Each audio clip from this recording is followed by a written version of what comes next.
तो आइए गाइस, आज करते हैं रूरल डेवलपमेंट पार्ट आगे का यहाँ पे। और अभी बेसिकली जो है हमारे पास आज करेंगे एग्रीकल्चर मार्केटिंग। ठीक है भाई, तो अब यहाँ से हमारा क्वेश्चन बनता है what do you mean by agricultural marketing. ठीक है ना गाइस, तो एग्रीकल्चर मार्केटिंग जो है is a process that involves the assembling, storage, processing, transportation, packaging, grading and distribution of different agricultural commodities across the country। अब देखो भाई, आपका सामान जो है, ठीक है, वो आप इकट्ठा करोगे, उसको कहीं स्टोर करोगे, फिर उसको आप आगे पैक करते हो। जैसे इवन गेहूँ होता है, तो गेहूँ को बोरों के अंदर, जो आप ब्राउन कलर के जूट बैग्स देखते हो उनको बोरा कहते हैं, उस बोरे के अंदर पैक किया जाता है। ठीक है ना, तो असेंबलिंग करते हैं, स्टोरेज करते हैं, प्रोसेस करने की अगर रिक्वायरमेंट है किसी चीज़ को, जैसे एप्पल्स होते हैं तो दे हैव आपने सुना होगा कि उसके ऊपर वैक्स लगा होता है, नीवन बाकायदा लगा होता है, तो वो एक्चुअली क्या है, पैक कर रहे हैं, लॉन्ग टर्म तक के लिए चलता रहे तो उसके लिए वैक्स लगा देते हैं उस पर। ठीक है ना, तो स्टोरेज के लिए, प्रोसेसिंग के लिए, एंड इवन जो है ट्रांसपोर्टेशन फिर वहीं से होता है, फिर उसकी पैकेजिंग होती है। अब अच्छे वाले एप्पल्स अलग कर देते हैं, गंदे वाले एप्पल्स अलग, या गेहूं भी होती है तो अच्छी क्वालिटी की एप्पल अलग, उससे गंदी वाली अलग, और उससे गंदी वाली अलग, क्वालिटी की बात होती है। इवन हमारे जो राइस होते हैं, राइस के तो तुम्हें पता होंगे अलग अलग ब्रांड, 2 बार, 3 बार, बासमती। ठीक है ना, तो there are different varieties and these are known as grades. वो डिपेंड करता है चावल कितना बड़ा है, छोटा है, टूटा हुआ है, उन सब चीज़ों पे। And distribution of different agricultural commodities. ठीक है ना ब्रदर। अब what does agricultural market comprises. ठीक है, एग्रीकल्चर मार्केट होती क्या है? सिंपल, अभी जो मैंने आपको समझाया है ना, बस वही होती है। ठीक है, collection of farm produce after harvest. Harvest होने के बाद वहीं पे सब लोगों का सामान आता है। वो एक बहुत बड़ा सा एरिया होता है, वहाँ पे दुकानें भी होती हैं, बाकायदा प्रॉपर डीलर टाइप्स होते हैं ना, तो उनको बोलते हैं आड़ती। ठीक है ना, उनके पास आता है माल। ठीक है, आड़ती, आड़ती। ठीक है ना, इसके बाद आता है सेकंड नंबर पे प्रोसेसिंग द प्रोड्यूस। जो भी प्रोड्यूस आया हुआ है उसको प्रोसेस करते हैं। फाइनली तीसरे नंबर पे है ग्रेडिंग द प्रोड्यूस, ये जो भी हमने अभी पढ़ा है। Packaging the produce, storing the produce for future sale and transporting the produce to the market space. ठीक है ना गाइस, तो ये सब हमने पढ़ा हुआ और ये सब एग्रीकल्चरल मार्केटिंग है। ठीक है, इसके बाद guys mention some obstacle that hinder the mechanism of agricultural marketing. कुछ ऑब्स्टेकल्स ऐसे हैं जो कि हिंडर करता है एग्रीकल्चर मार्केटिंग को। ठीक है, तो जैसे कि भैया मार्केटिंग तो हम लोग कर रहे हैं, पर ये जो फॉल्टी वेइंग करते हैं, ठीक है, आड़ती लोग जो धोखाधड़ी करते हैं, ये काफ़ी देखा जा रहा है। माल होगा 1000 किलो, तोलेंगे 800 किलो। ठीक है ना, दे विल वेट 800 kgs। इसके बाद है मैन्युपुलेशन ऑफ अकाउंट्स। तोला सही है, अकाउंट्स गलत बना दिए। ठीक है, पॉसिबल है, क्यों? क्योंकि इलिटरेट होते हैं विलेजर्स थोड़े से। ठीक है ना, उनको नहीं होता हिसाब किताब, वो तो ट्रस्ट पे। चलो भाई, कोई बात नहीं। Low selling price of agricultural produce.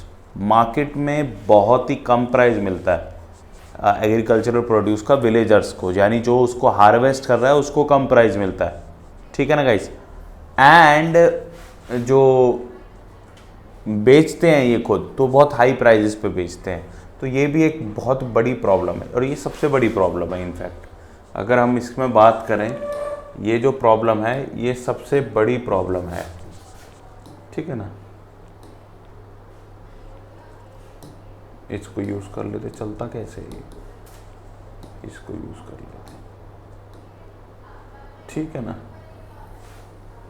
ये जो एग्रीकल्चरल प्रोड्यूस है, ठीक है, तो ये सबसे बड़ी प्रॉब्लम है कि इसका प्राइस बहुत कम होता है। और अभी राइट नाउ इन्होंने मिनिमम सपोर्ट प्राइस लेके आए थे इसी प्रॉब्लम के पीछे, और ये हटा दिया है फार्मर्स प्रोटेस्ट में। जो हो रहा है ना, ये फार्मर प्रोटेस्ट इसी वजह से हो रहा है क्योंकि एमएसपी हटा चुके हैं इस वाली प्रॉब्लम के लिए। ठीक है, तो ये तुम्हारे को जब भी केस स्टडी बना के देंगे इको में, तो ये काम आएगी तुम्हें बात, ठीक है। इसके बाद लैक ऑफ स्टोरेज फैसिलिटी। अभी क्या है, सामान बन रहा है, बहुत सामान बन रहा है। अभी मानसून आ गया, बारिश हो रही थी, कितना अनाज है जो कि, अनाज बोले तो व्हीट राइस, जो कि खराब हो गया होगा बाहर, क्योंकि स्टोरेज करने की कैपेसिटी ही नहीं है हमारे पास। अब मोदी जी कहते हैं, अब मैंने इसलिए तो अदानी को बोला है तू वेयर हाउस बड़े बड़े बना ले, हम पब्लिक में तो बना नहीं सकते हम लोग, तू बना ले भाई, बड़े बड़े वेयर हाउसेज बना ले। तो उसके ऊपर भी एक प्रॉब है, ठीक है, उसके ऊपर भी एक प्रॉब है। इसके बाद आता है अगला, क्या मेजर्स हम ले रहे हैं। तो पहला मेजर है कि हमने रेगुलेटेड मार्केट्स बनाई है। अब इस रेगुलेटेड मार्केट्स के अंदर क्या होगा कि सरकार को पता होगा भैया क्या मार्केट में ट्रेड हो रहा है, क्या मार्केट में ट्रेड नहीं हो रहा है, यानी सरकारी मार्केट्स। लेकिन अभी भी अगर इसकी मैं तुम्हें बताऊं तो 27,000 से ज़्यादा मार्केट्स की रिक्वायरमेंट है ऑल ओवर इंडिया इसको रेगुलेट करने के लिए, ठीक है ना। इसमें ऑर्डरली सिस्टम्स होंगे, ठीक है। ये पॉलिसी बेनिफिट करती है फार्मर्स को भी और कंज्यूमर्स को भी, दोनों को। देखो उनको ज़्यादा से ज़्यादा प्राइस मिलेगा, कंज्यूमर को ज़्यादा से ज़्यादा सस्ता मिलेगा, ठीक है। लेकिन जो रेगुलेटेड मार्केट्स हैं आज भी पूरे देश के अंदर 27,000, इसको लिख लेना, इसके अंदर नहीं है, नए वाले नोट्स में आपको मिल जाएगा ये 27,000 किसी, तुम काफ़ी लोग जो है यहाँ पे पुराने नोट्स का भी इस्तेमाल कर रहे हैं तो इसको लिख लेना, 27,000 मार्केट्स अभी भी बननी है, ठीक है। तब जाके पूरा इंडिया कवर होगा, नहीं तो नहीं होगा। क्लियर है बात। इसके बाद provision of physical infrastructure facilities, ठीक है जी। अब देखो जो फिजिकल इंफ्रास्ट्रक्चर फैसिलिटीज हैं वो भी पूरे तरीके से अवेलेबल नहीं है, ठीक है। यानी कि आपके पास गोडाउन्स नहीं है, ये लिखे हुए हैं, कोल्ड स्टोरेजेस नहीं है, सामान ही खराब हो जाता है, रोड्स नहीं है, रेलवेज नहीं है प्रॉपर हर जगह पे। हर जगह का रेलवे कनेक्शन है? आपने अभी मूवीज़ नहीं देखी हुई, अभी साउथ में बनती है अच्छी मूवीज़ यार, मेरे को ये लगता है साउथ की मूवी में दिखा रहे भाई एक रेलवे का वो बनाने के चक्कर में आदमी गुंडा बन गया, बताओ। बस एक उसके यहाँ पे रेलवे रुकती नहीं थी, एक रेल नहीं रुकती थी, they have to go far away places to have to board trains. तो मतलब यार कितना मतलब दिक्कत है। तो इंफ्रास्ट्रक्चर फैसिलिटी इंटेंसली इनएडिक्वेट है, मतलब है ही नहीं, अवेलेबल ही नहीं है, ठीक है ना। और इनके बिना आप नहीं समझ सकते कि अच्छी एग्रीकल्चरल मार्केटिंग हो सकती है। अब क्या होता है, अब ये तो इनके पास तो रेलवेज है नहीं कि खुद ही चले जाएं अपना माल लेके मार्केट तक।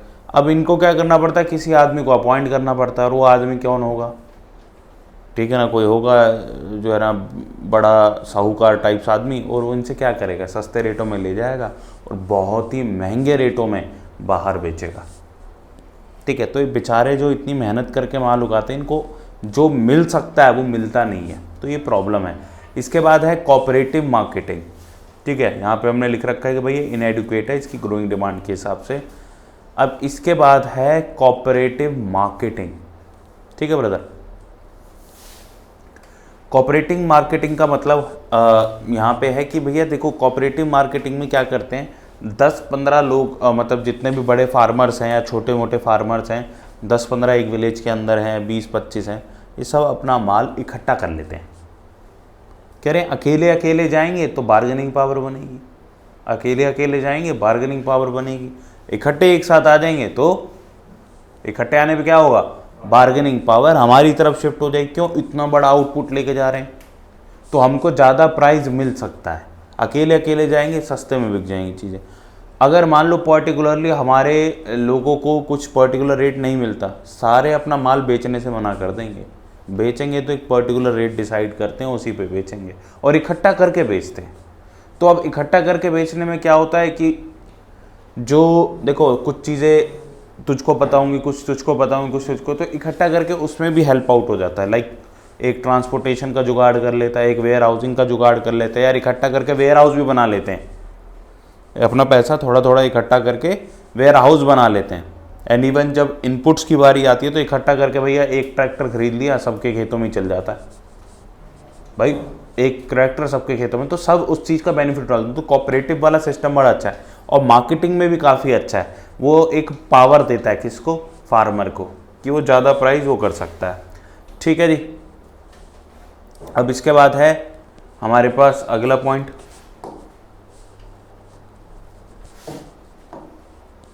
अगला पॉइंट क्या है, policy of minimum support price. तो मैंने आपको बताया इनको इनएडिक्वेट प्राइस मिलते थे, सरकार मिनिमम सपोर्ट प्राइस लेके आई। एंड अभी वाला जो फार्मर प्रोटेस्ट है उसमें जो उन्होंने पॉलिसीज निकाली हमारी सरकार ने, तो उसमें एमएसपी को हटा दिया गया। अब एमएसपी हटाया गया तो लाया तो गया था ये, और इसको लाया क्यों गया था, हमारी किताबों में लिखा हुआ है भाई क्यों लाया गया था। तो देखो एमएसपी को लाया गया था कि एक फार्मर्स को एक मिनिमम प्राइस मिल सके। अब फार्मर्स को क्या है कि एक मिनिमम प्राइस अगर मिल जाता है, उसका मतलब क्या है कि सरकार ने फार्मर को ये बोल रखा है कि भाई देखो तुम्हारा अनाज अगर 20 रुपये किलो नहीं बिकता, बल्क में मेरे पास छोड़ जाओ 20 रुपये के हिसाब से, क्योंकि मार्केट में 12 रुपये बिकता था, 13 रुपये 14 रुपये बिकता था। सरकार क्या कहती है, भाई तुम्हारा अनाज नहीं बिक रहा ना 13 14 रुपये 15 रुपये के रेट से, और सॉरी 20 रुपये के रेट से, मेरे पास छोड़ जाओ। यानी अगर तुम्हें रेट 20 रुपये से ऊपर मिले, 21 रुपये मिले, 22 रुपये मिले, 24 रुपये मिले, तो वहाँ बेच दो, नहीं तो मेरे पास छोड़ जाओ। ठीक है भाई। अब इसके बाद ये क्या करेगी सरकार, क्या करेगी, ये सेकंड पॉइंट लिखा हुआ, बफर स्टॉक बनाती है सरकार। क्या बनाती है, बफर स्टॉक। ठीक है। एंड डिस्ट्रीब्यूशन करती है फूड ग्रेन्स का गरीबों में through PDS, public distribution system, ये आपको पता है। ठीक है। इसके बाद 5वें नंबर पर आता है ग्रेडिंग एंड स्टैंडर्डाइजेशन। अब इसके बाद 5वें नंबर पे सरकार क्या कर रही है, सरकार क्या कह रहा हूँ, इन्होंने क्या मेजर करे, ग्रेडिंग कराई और स्टैंडर्डाइजेशन। आपने एगमार्क का नाम सुना होगा, क्लास 10th में कंज्यूमर प्रोडक्ट्स के ऊपर एगमार्क, यानी एग्रीकल्चर प्रोडक्ट अगर अच्छे हैं तो वो ग्रेडिंग और स्टैंडर्डाइजेशन करने के लिए कुछ डिपार्टमेंट्स बनाए गए ताकि वो माल हाई प्राइस पे बिक सके। ठीक है ना, ग्रेड लगा होगा, उसकी क्वालिटी एश्योर्ड होगी तो वो हायर प्राइस पे बिक जाएगा। तो ये सरकार ने कुछ स्टेप्स लिए हैं। ठीक है भाई। अब आता है कि what are the various emerging alternate marketing channels. कौन कौन से हमारे पास ऑल्टरनेटिव मार्केटिंग चैनल्स हैं। तो देखो जब पूरे देश के अंदर प्रॉब्लम है तो कुछ ना कुछ सॉल्यूशंस ना लोग ही निकाल लेते हैं। तो ओरिजिन हुआ फार्मर्स मार्केट का, एक फार्मर्स की मार्केट है वहाँ पे। It has been realized that farmers directly sell their produce to consumers. Obviously उनकी इनकम बढ़ेगी भाई। वो अगर वो टोटल में 6 रुपये किलो टमाटर किसी को बेच रहे हैं एंड वो डायरेक्टली कंज्यूमर को 15 रुपये में भी बेचेंगे ना, तो कंज्यूमर पहले खरीदता था 30 रुपये का या 20 रुपये का, तो उसको 15 में मिल रहा होगा ना, तो वो खुशी खुशी दे देता है। इवन आप ये देखो मार्केट में धनिया है मान लो 70-80 रुपीज़ kg, और यहीं पास में खेत होते हैं सबके, हैं हमारे आसपास भी खेत हैं, तो वो अपना फार्म प्रोड्यूस धनिया उठा के ले आते हैं। वैसे अगर वो मंडी में बेचते हैं ना नॉर्मल, उनको 30 रुपये से ऊपर कुछ ना मिलता, क्योंकि थोक के भाव 30 रुपीज़ kg ही बिकता है। ठीक है ना, हम रिटेल कस्टमर हैं, आधा किलो ले लिया, 1 पाव ले लिया, तो they can also sell at 80 ना, 80 नहीं तो 70 नहीं तो 65 रुपीज़। 30 रुपये और 65 रुपीज़ में डबल से भी ज़्यादा का अंतर है। And this is only one commodity I am telling you about. तो ऐसी बहुत सारी कॉमोडिटीज़ हैं, तो फ़ायदा तो फार्मर को होगा डायरेक्टली अगर बेचेंगे। तो ये बात ये समझ रहे थे, ये बात ये लोग समझ रहे थे ब्रदर। कैसे ऊपर होता है ये, मैं ऐसे ही कर लेता हूँ। ठीक है। तो some example of these channels are Apni Mandi Punjab में, ये याद करना है। अपनी मंडी कहाँ थी, अपनी मंडी पंजाब में, हरियाणा राजस्थान में, हम हरियाणा में रहते हैं, और हमारी अपनी मंडी कहाँ है, हरियाणा में, राजस्थान में और पंजाब में। हदासपुर मंडी है पुणे के अंदर। ठीक है, हदासपुर मंडी कहाँ है, पुणे के अंदर। ये याद रखना है। आप ये समझो एमसीक्यू के लिए अगर मैं कहूँ ना, इस चैप्टर का टॉप मोस्ट क्वेश्चन कौन सा है, यही है, इसको याद रखना है। ठीक है, और भी बता दूंगा, और भी 2-3 मंडी है, वो सारा बता दूंगा, वो एक क्वेश्चन बना के वो आपको बता देंगे। ठीक है। Alliance with national and multinational companies, less के बारे में आपको पता है, वो अपना पोटैटो बेसिकली उनके खुद नहीं बनाते, उगाता फार्मर ही है, बट उनकी टेक्नोलॉजी है, उनके सीड्स हैं, उनके अपने सीड्स हैं, वो सीड्स ही बढ़िया आलू, उनका जैसा उनको मॉइस्चरलेस आलू चाहिए होता है ना, वैसे ही आलू बना के देती है, ठीक है ना, वो उनके सीड्स ऐसे हैं, ठीक है ना। उगाता कौन है? फार्मर ना। अच्छा, फार्मर ने क्या कर रखा है, जैसे अभी मैगी सॉस है, तो सॉस भैया जितने मर्जी घपले कर लें, अगर करना भी है उनको, वो बनेगी तो टमाटर से ही, उसमें केमिकल भी डलते होंगे, कुछ भी जो भी डलता होगा मेरे को पता नहीं, घपले भी करते हैं नहीं करते, ठीक है ना, तो वो भी नहीं पता मेरे को, बट बनेगी तो टमाटो से ही है।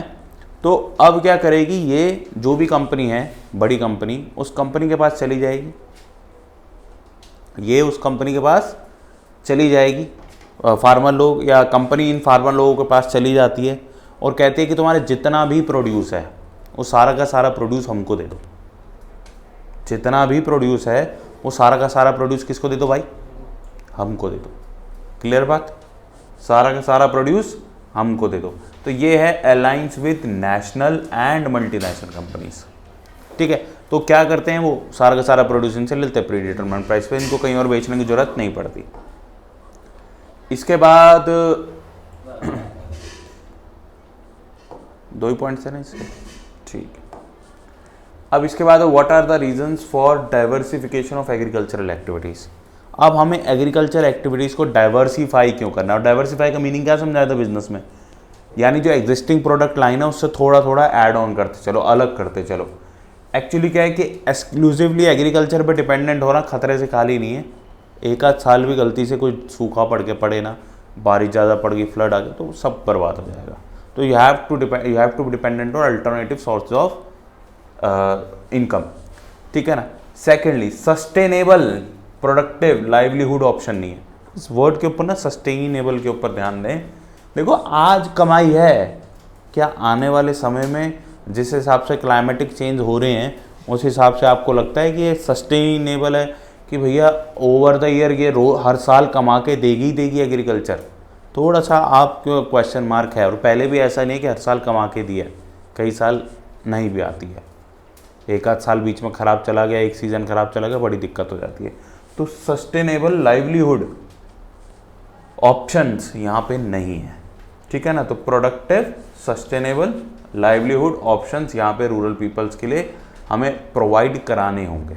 एग्रीकल्चर एक लौता वो नहीं है। हाँ, एग्रीकल्चर के साथ आप देखो, आप गाय का दूध निकलवा रहे हो, ठीक है, दूध से आप घी निकाल के आपने कंपनी बना दी अपनी, वो घी बेच रहे हो, बिकेगा, ये सस्टेनेबल है। इसके बाद आप पोल्ट्री फार्मिंग करते हो, अंडे आते रहेंगे, चिकन लोग खाते रहेंगे, तुम काटते रहो, ठीक है ना, मीट हो गया, तो एवरीथिंग, ठीक है ना। कुछ लोग फिश भी पाल रहे हैं, अपने पॉन्ड एरिया बनाते हैं, फिश पालते हैं, फिश की खेती करके मतलब वो करते हैं, ठीक है ना।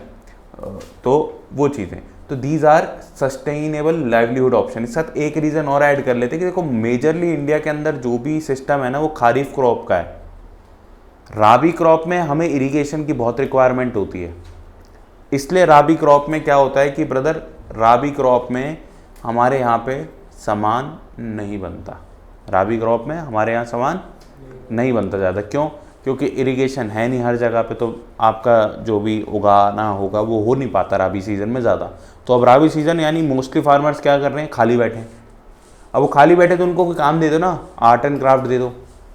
हमने बहुत सारे काम डिस्कस करे हैं, ठीक है ना, वो होंगे तो फिर उनको टेंशन नहीं है, अपना टमाटर खुद उगा लें, अपनी टमाटो सॉस खुद बना लें, उनको एक टेक्निक सिखा दो ना यार, ठीक है भाई, ये बेनिफिट्स हो। यानी यहाँ से अभी तक आपने देखा कि अभी हमारे पास कुछ खास 1 मार्कर क्वेश्चंस हैं नहीं, दिख रहे हैं क्या?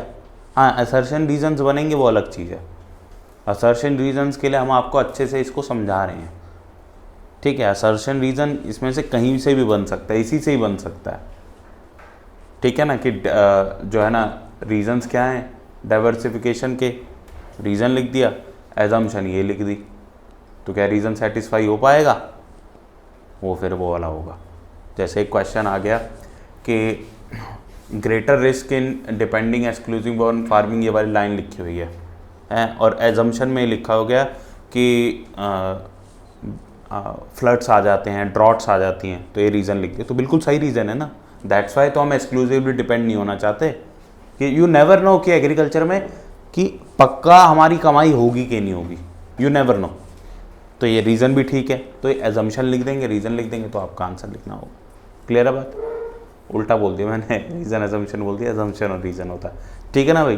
तो ये कहीं से भी बन सकता है, तो आपको ओवरऑल थॉट में होना चाहिए भाई चैप्टर के अंदर था क्या, ठीक है ना ब्रदर। इसके बाद स्टेट टाइप्स ऑफ डाइवर्सिफिकेशन, ठीक है। अब कैसी कैसी डाइवर्सिफिकेशन होती है, तो सबसे पहले क्या है, क्रॉप प्रोडक्शन जो है वो आप कर सकते हो सिंगल क्रॉपिंग पैटर्न से मल्टी क्रॉपिंग पैटर्न पे आ सकते हो। मैं आपको बताऊं तो इजराइल के अंदर एक साल में 6 क्रॉप्स को उगा लेते हैं वो, और हमारे यहाँ पे एक एक उगाते थे। तो समझ रहे हो आप इस चीज़ को, तो इसमें शिफ्ट करा लो पहले तो।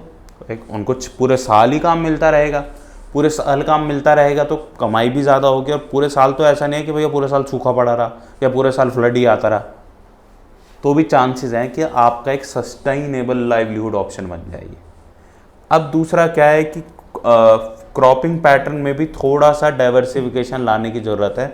आप फूड ग्रेन्स बनाते हो, उसकी जगह कैश क्रॉप्स बनाओ।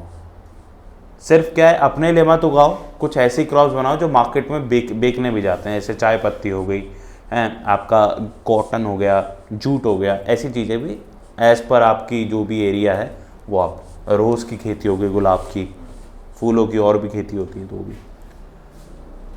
इसके बाद brother, multi cropping system reduces dependence of farmers on 1 or 2 crops as they are engaged in growing a different variety of crops, ठीक है ना। तो एक दो क्रॉप्स पे वो डिपेंडेंट नहीं रहते, मल्टीपल क्रॉप्स वो उगाते रहते हैं। अब आप डाइवर्सिफिकेशन कर सकते हो प्रोडक्टिव एक्टिविटीज़ की। एग्रीकल्चर पहले से ही ओवर क्राउडेड है गाइस, ठीक है ना। तो इसकी जगह आप क्या कर सकते हो, नॉन फार्म सेक्टर्स को भी फाइंड आउट कर सकते हो। और नॉन फार्म सेक्टर्स कौन कौन से हो गए, अभी हमने बहुत सारे एग्जांपल, फिशरीज हो गया, एनिमल हस्बेंड्री हो गया, ठीक है, आपका डेयरी हो गया। तो ये सब आपके पर्टिकुलरली फिशिंग करवा ली, और तो फिशिंग में बता चुका हूँ, ये सब आर्ट एंड क्राफ्ट हो गया, ठीक है, फ्रूट्स उगा लिए, और बहुत सारी चीज़ें हैं यहाँ पे, फ्लावर्स हो गए, ठीक है ना। तो ये सब, इससे क्या होगा, उनका लेवल ऑफ इनकम जो है वो रेज हो सकता है, ठीक है ना। अर्लियर मुझे ऐसा लगता था कि यार एग्रीकल्चर में इनकम नहीं है, बट इंटेंशनली जब स्टडी की हमने तो फाइंड आउट किया कि एग्रीकल्चर रियल में बहुत पैसा बना सकता है। एग्रीकल्चर बेसिकली एक्सप्लॉइट नहीं किया जा रहा अच्छे से, एग्रीकल्चर बहुत पैसा बना सकता है। You need technologies, you need better diversification process, क्योंकि आदमी खाली तो बैठेगा, ये तो है नहीं अभी सीड डाला और ऊपर से कुछ भी डाल दिया और एकदम से क्रॉप हो पेड़ उग गया, आम का लो तोड़ लो आम, ऐसा थोड़ा ना होता है, हैं। तो इट टेक्स टाइम, तो खाली तो वो बैठेंगे, तो हमें उसको डाइवर्सिफाई कर देंगे। तो अगर आप उसको इकोसिस्टम बना दो ना, एक, अगर हम कहें कि एक इकोसिस्टम बना दो, तो मैं लिटरल सेंस में कह रहा हूँ ये काम बनेगा अगर हम इकोसिस्टम बना देते हैं तो। पर इकोसिस्टम नहीं बनाते। इकोसिस्टम कहने का मतलब क्या है, फार्मर लोग बना रहे हैं ना, तो साथ में इनकी अपनी, चाहे कोऑपरेटिव फैक्ट्री लगाएं, इनकी अपनी फैक्ट्रीज होनी चाहिए। आम बेच के कभी कमाई नहीं होती, आम बेच के कभी कमाई नहीं होती, असली कमाई तो मैंगो शेक में होती है। किसी बड़े धर्मात्मा ने बात कही है। तो आम बेच के कभी कमाई नहीं होती, असली कमाई तो देखो, आम तो 10-20 रुपये का, 20 रुपये का आम कितने बेच लोगे, 25 का बेच लोगे, 30 का बेच लोगे। अब कवेंटर्स के पास चले जाओ, वो उस 25-30 रुपये के आम को बढ़िया सी 10 रुपये की कांच की बोतल में डाल के अपना ब्रांड लोगों को लगा के 20 रुपये का अमूल का वो डब्बे वाला दूध मिला के, इतना ही डालता होगा, 20-25 रुपये का डल जाता होगा, 100 रुपये का तो पूरा ही आता है वो 1 लीटर है। तो डाल के और बॉटल में आपको पैक करके देते हैं 120-130 का। तो व्हाट दे आर डूइंग, 30 रुपये का आम नहीं था, 20 रुपये का दूध नहीं था, टोटल में 60-65 रुपये खर्च करके वो डबल से भी ज़्यादा के दामों पर, ये तो मैंने कम बता दिया होगा, डबल से भी ज़्यादा के दामों पर आपको सामान बेच देते हैं। असली कमाई कहाँ है बताओ मेरे को, असली कमाई प्रोडक्शन करने में है, ट्रेडिंग करने में नहीं है। तो ऐसा नहीं कह रहा हूँ ट्रेडिंग मत करो, किसी जो है ना मोटे कमा रहे कई लोग, हर कोई प्रोडक्शन नहीं कर पाता है, बट मैं वैसे बता रहा हूँ। तो हमें जो है एक इकोसिस्टम अगर विलेजर्स के लिए डेवलप कर दें तो बताओ ना कितनी कमाई है। क्लियर है बात। अब रोज़ है, रोज़ तो वो उगा ही रहे हैं, उनको रोज़ वाटर बनाना सिखा दो। दूध है, दूध तो वो निकाल ही रहे हैं, और घी भी निकालते हैं, घी को डब्बे में पैक करना सिखा दो भाई, उनको ये दिखा दो भैया ऐसे सप्लाई चेन बना लो अपनी। तो अगर आप उनको ये कर दोगे तो क्या कमाई नहीं कर सकते क्या विलेजर्स?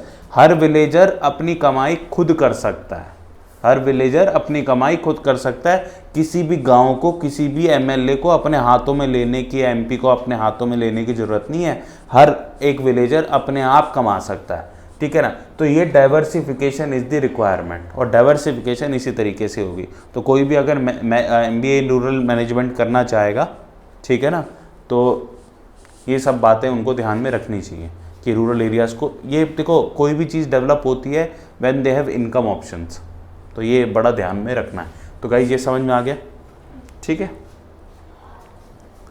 अब यहाँ पे आ गया कि जो various employment opportunities non farm sectors में, तो वही है, लाइफ स्टॉक फार्मिंग करो आप, एनिमल हस्बेंड्री, गाय पालो, बकरियाँ पालो, डेयरिंग करो, फिशरीज़ करो, हॉर्टिकल्चर, इंफॉर्मेशन एंड टेक्नोलॉजी, ठीक है ना। तो ये कुछ एग्जांपल्स हैं, इनको डिटेल में पढ़ेंगे। इसके बाद आता है एनिमल हस्बेंड्री पर एक नोट लिख दिया जाए, ठीक है। तो एनिमल हस्बेंड्री के ऊपर करते हैं। ये breeding, rearing and caring for farm animals की एक ब्रांच है एनिमल हस्बेंड्री, ठीक है ना। Under livestock farming cattle, goats, cattle बोल तो गाय भैंस, goats, duck, goose, goose type of मेरे को लगता है गाय भैंस जैसे ही कुछ होता है क्या, भेड़ होती है तो पता नहीं मेरे को, मे बी भेड़ होती हो। आर वाइल्डली हेल्ड स्पीसीज, ठीक है ना। तो ये कुछ ऐसी हैं जो वाइल्डली हेल्ड स्पीशीज हैं, या पूरे इंडिया में हर कोई रखता है इसको, ठीक है ना। Life stock production provides increase stability of income, समझाने की मुझको अब ज़रूरत नहीं है। फूड सिक्योरिटी समझाने की मेरे को ज़रूरत नहीं है। क्या होता है? बतख होता है, गूज बतख होती है, ठीक है ना। तो डक क्या होती है फिर? बतख ही होती है, ये वो वाली बतख होती है। अरे तुमने टॉम एंड जेरी में देखा, पूरा चिकन एक साथ होता है ना, हाँ, जो पूरा एकदम अरे पूरा वाला, हाँ, टर्की होता है, यही वाला होता है वो, देख लेना, ठीक है ना ब्रदर। मैंने एक्चुअली लास्ट टाइम रिसर्च किया था, फिर भूल गया था मैं। तो life stock production provides increase stability of income, food security, transport, fuel and nutrition for the family. And evident है, क्या चिकन पूरा साल नहीं खा रहे क्या हम लोग? खा रहे हैं। सावन का महीना छोड़ दो, जय जय शिव शंकर हैं, बाकी टाइम तो खा ही रहे हैं। नवरात्रे छोड़ दो, बाकी टाइम तो खा ही रहे हैं। कोरोना छोड़ दो, बाकी टाइम तो खा ही रहे हैं, ठीक है ना। तो गाइस ये आपको रेगुलर हो देगा। इसके बाद क्या घी खाना छोड़ दिया लोगों ने? रेगुलर खा रहे हैं। कहाँ से निकल के आ रहा है? यहीं से निकल के आ रहा है भाई, दूध देते हैं उससे घी बना लो। क्या दूध पीना छोड़ रखा है क्या? आज कुछ IIM एलुमनाई हैं जिन्होंने अपने खुद के दूध का ब्रांड शुरू कर दिया है। दूध एक ऐसी कॉमोडिटी है जो कि एक, मतलब जब हम कहते हैं ना कि जो हमारी जनरल कॉमोडिटी होती है तो उसमें इनकम नहीं होती, वो वहाँ से भी इनकम कर रहे हैं। और यही चीज़ें हमारे रूरल एरियाज़ में पहले ही सरकार ने लोगों को सिखा दी हो, तो क्या वो नहीं कर सकते थे इतनी बढ़िया कमाई? Amul is the best example. Amul का एग्जाम्पल बताने लायक नहीं है ना, सबको पता है ना। लिज्जत पापड़ एक ग्राम उद्योग वो है, और वहाँ से उन्होंने अपने आप को एनहांस किया है, आगे बढ़ाया, ठीक है ना। तो वो है। इसके बाद livestock sector provides livelihood option to the 70 million small and marginal farmers. 70 million, ठीक है ब्रदर। इसके बाद significant number of women also find employment in the livestock sector. Significant number of women को भी livestock sector में employment मिलती है, ठीक है ना। लाइफ स्टॉक सेक्टर ये अपना दूध वगैरह एंड ऑल, तो बहुत ही भारी मात्रा में औरतों को एम्प्लॉयमेंट मिलती है। और उस दिन मैंने एग्जांपल दिया था, आधी औरतें आधे इंसान आधे मर्द हैं। अगर औरतों को भी काम मिलने लगेगा तो असली में भारत अपवर्ड मूव देखेगा अपनी इकोनॉमी के अंदर, ठीक है ना। तो औरतों को काम मिलना ज़रूरी है, ठीक है। ये हो गया हमारा एनिमल हस्बेंड्री का।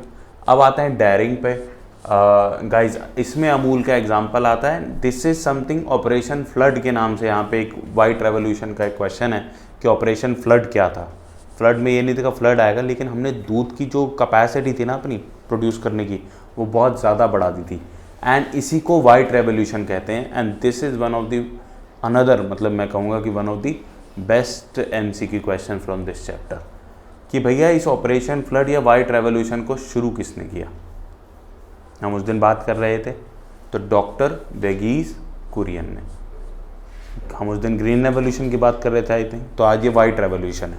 दूध वाइट रंग का होता है बेटा, वाइट कलर का होता है, तो that's why this is known as white colour. अब इसके अंदर क्या है, farmers can pool their milk produce and उसको एक ही जगह पे प्रोसेस करके उसको मार्केट किया जाता है। एंड एग्जाम्पल इसका क्या है, अमूल। गुजरात का लैंडस्केप चेंज कर दिया है इस पर्टिकुलर एक कंपनी ने। अमूल का मतलब बताने की ज़रूरत तो नहीं है, केस स्टडी। एंड इफ आप लोगों ने नहीं कर रही, यूट्यूब पे अवेलेबल है, आप वहाँ पे चेकआउट करो, बहुत ही शानदार स्टडी है, ठीक है ना।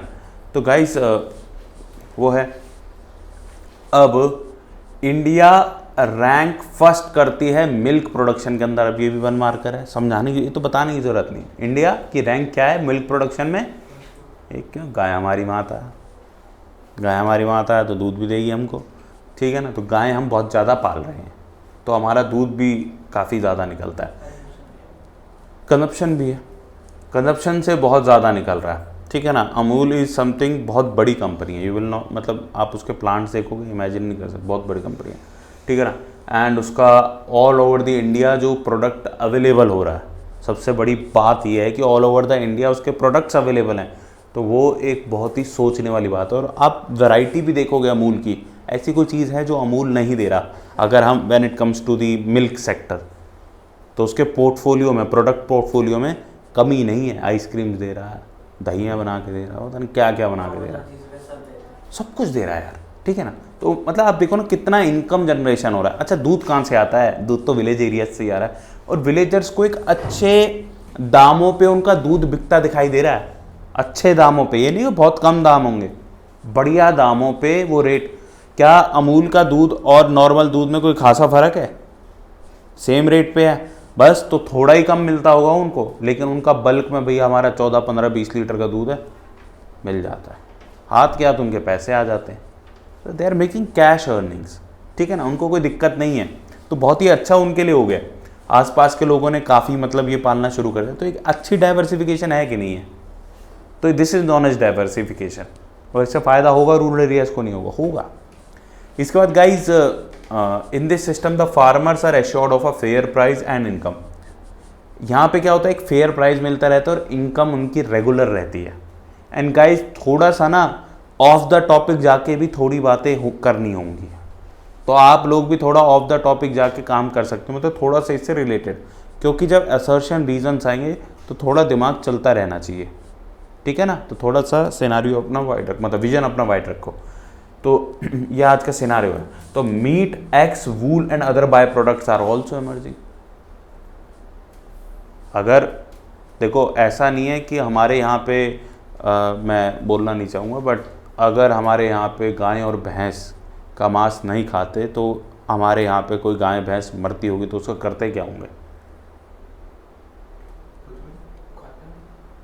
नहीं, मतलब मैंने कभी खाया नहीं, बट इंडिया से एक्सपोर्ट होता है।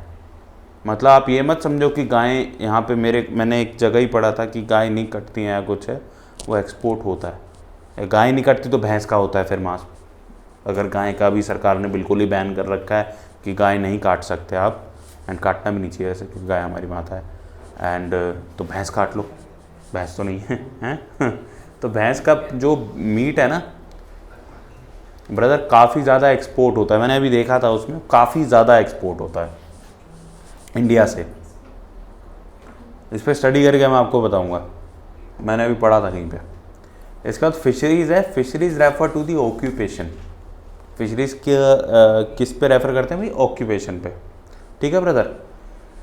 डिवोटेड टू कैचिंग, प्रोसेसिंग और selling of fish. And fish का आपको पता ही है कितना ज़्यादा मतलब कि लोगों के बीच में वो है कि हम लोग जो है फ़िश काफ़ी यहाँ पे पॉपुलर है, खाते भी होंगे आप में से कई लोग, ठीक है ना। तो वो भी आजकल विलेज एरिया में वो एक पॉन्ड बना लेते हैं, वहाँ पे फिशेस को पाल लेते हैं, ठीक है ना। तो वो फिशिंग कम्युनिटी जो है, वो वाटर बॉडी, जो फिशिंग कम्युनिटी, जो फिशिंग एरियाज़ में आसपास पानी, असली वाला पानी है, वो तो वाटर बॉडी को अपनी माता कहते हैं। 1 मार्कर क्वेश्चन है ये। फिशिंग कम्युनिटी किसको अपनी माता कहती है? फिश को कहती है कि वाटर बॉडी को कहती है? ठीक है ना, वाटर बॉडी को कहती है, ठीक है ना। Sea, ocean, river, lakes, natural aquatic ponds. हमारे वाले एरियाज़ में तो कोई ऐसा पानी का वो है नहीं सिस्टम, क्योंकि ओशन होना चाहिए उसके लिए, तो हम एक्वेटिक पॉन्ड्स बनाते हैं, ठीक है ना ब्रदर। तो वहाँ से हम मछलियाँ पालते रहते हैं वहाँ पे, ठीक है। And volume of fish production inland sources से, जो हमारे अंदर के सोर्सेज हैं, 64% टोटल प्रोडक्शन होती है। एंड जो हमारे मेरीन सेक्टर हैं, सीज एंड ओशंस हैं, वहाँ से 36% होती है। याद रखना 1 मार्कर है भाई, इनलैंड सोर्सेज से ज़्यादा होती है। बाहर जो हमारे बड़े बड़े तालाब हैं, ये वो दुनिया भर की चीज़ें हैं, हमारे ओशंस हैं, सीज हैं, वहाँ से कम आ रही है, 36% एंड 64%। इसके बाद जीडीपी में शेयर कितना है, पेपर में आ सकता है 1% के आसपास, 0.8। समझ गए? क्लियर है बात? क्लियर है? अब गाइज एक पॉइंट याद रखने के लिए, यहाँ पे 0.8 है और ये 8 का स्क्वायर है, इससे इसको कनेक्ट करके रखना। और फिश भी थोड़ा सा 8 टाइप सी होती हैं, ऐसी तो होती है, होती है कि नहीं होती? तो याद रखने के लिए बस हम आपको ये देंगे, क्योंकि बहुत सारा डेटा होगा वो याद नहीं होता है, ठीक है ब्रदर। तो जैसे अगर आपको याद हो जाए तो है। अच्छा, मेजर फिश प्रोड्यूसिंग स्टेट्स कौन सी हैं इंडिया में? वेस्ट बंगाल, आंध्र प्रदेश, केरला, गुजरात, महाराष्ट्र एंड तमिलनाडु, ठीक है guys. Problem faced in fishing, rampant under employment है, आदमी चाहिए 1 लगे हैं 10, ठीक है ना। लो पर कैपिटा अर्निंग्स, ज़्यादा मतलब इसे कहते हैं ना हाई इनकम जॉब नहीं है। एंड जितने ज़्यादा लोग एम्प्लॉय होते जाएंगे, साथ में लगते जाएंगे, तो उतनी पर कैपिटा इनकम तो कम होती जाएगी ना, that is the problem. Absence of mobility of labour to other sectors, इनकी लेबर अदर सेक्टर्स में नहीं जा पा रही है ज़्यादा, ठीक है ना। A high rate of illiteracy and इनडेप्टनेस, ये बात करने की अब ज़रूरत नहीं, आपको पता होगा, रूरल एरियाज़ हैं, कैरेक्टरिस्टिक है उनका, ये तो है ही, ठीक है ना। तो ये सब है। तो वुमेन पार्टिसिपेशन इन फिशिंग, हाँ ये अच्छी थोड़ी सी है। 60% of the women work force in export marketing and 40% in the internal marketing, ये अच्छी चीज़ है, आर वुमेन। आपने कभी देखा हो, कोई मूवी वगैरह देखी हो, तो वहाँ पे अगर फ़िश मार्केट है तो वहाँ पे औरतें बैठी होती हैं। आप यहाँ के फ़िश मार्केट में भी जाओगे तो आपको औरतें दिखेंगी। तो मार्केटिंग के टाइम पे औरतें यहाँ पे दिखाई दे रही हैं, ठीक है। There is a need to increase credit facilities through cooperatives and self help groups for fisher women to meet the working capital requirements for marketing. जो भी वर्किंग कैपिटल रिक्वायरमेंट इनको चाहिए मार्केटिंग के लिए, बेसिकली देखो फ़िश जो होता है वो जल्दी ख़राब हो जाती है, अगर आप इस चीज़ को समझें। नहीं, एक दिन में नहीं ब्रदर, मसाला वसाला लगा देते हैं तो चल जाती है वो, बट जल्दी ख़राब होने वाली चीज़ है। देखो मुर्गा जो है वो उसी वक्त काट लेते हैं, उसी वक्त आपको दे देते हैं। फ़िश जो है वो हर वक्त पानी के अंदर तो नहीं आप लेके घूमते रहोगे ना। फ़िश तो आपने अगर निकाल ली तो ऑब्वियस सी बात है वो मर जानी है थोड़े टाइम पीरियड में ही। अब वो फिर उसके बाद वो ख़राब भी हो जानी है जल्दी से। उसके लिए इनको मार्केटिंग अगर इनको करनी है दूर दराज एरियाज़ में, तो देर सम टेक्नोलॉजी इनको मिले, कोल्ड स्टोरेजेस इनको मिले, कुछ फ्रिज जो चलते रहते हों, मूवेबल हों, वो मिले, तो वो सब के लिए पैसा चाहिए। तो ये मे भी एक प्रॉब्लम है इनके लिए। इसके बाद हमारे पास हॉर्टिकल्चर आ गया, 2 बार ही हो गया था ये। हॉर्टिकल्चर ये 1/3 of the value of agriculture output contribute करता है, ठीक है जी, and 6% of GDP in India. ठीक है गाइस, टाइम हो गया, चलो फिर इसको कल करते हैं फिर।